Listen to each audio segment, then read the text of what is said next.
Welcome everyone. My name is Udita Mitra and I am a master's student of nursing studies.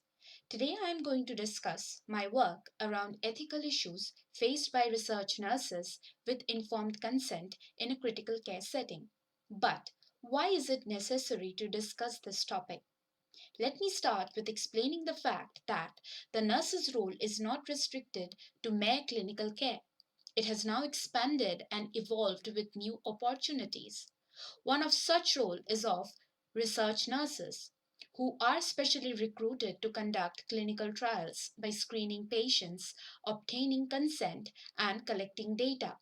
Now, many of my audience will agree how clinical trials have proved to be extremely beneficial in understanding the efficacies of different therapies and deciphering the pathophysiology and outcome of various disease conditions. Critical care setting has contributed a lot in this. The definition of informed consent hints the significance of individual consent and conscious decision of being part of research. But in reality, is it possible?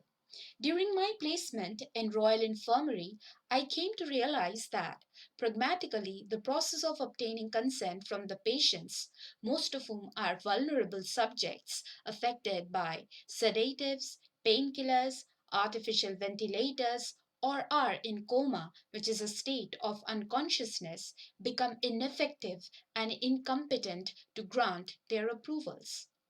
Their family members are also emotionally overwhelmed.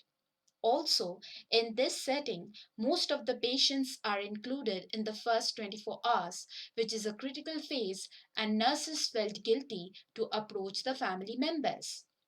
Most of the time, the research nurses felt that their commitment of a registered practitioner, which voices to act on the beneficence of clients and their paternal instincts, restricts them to put further pressure on the patients to add an extra burden of being a part of research.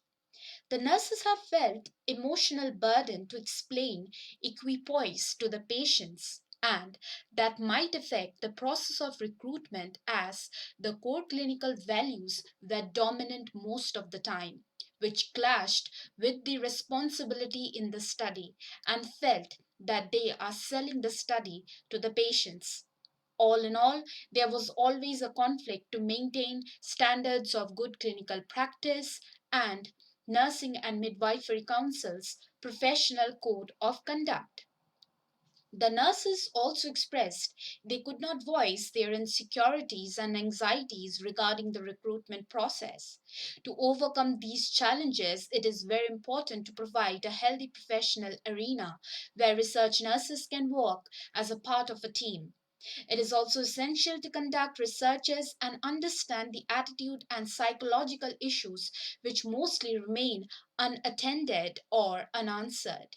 Therefore, from the evidences and available literature, it is clear that the research leads and trial managers need to address the concerns of the research nurses and explain their job responsibilities and priorities before embarking on the project.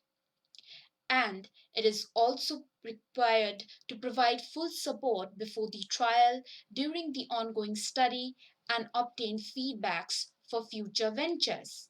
Thank you.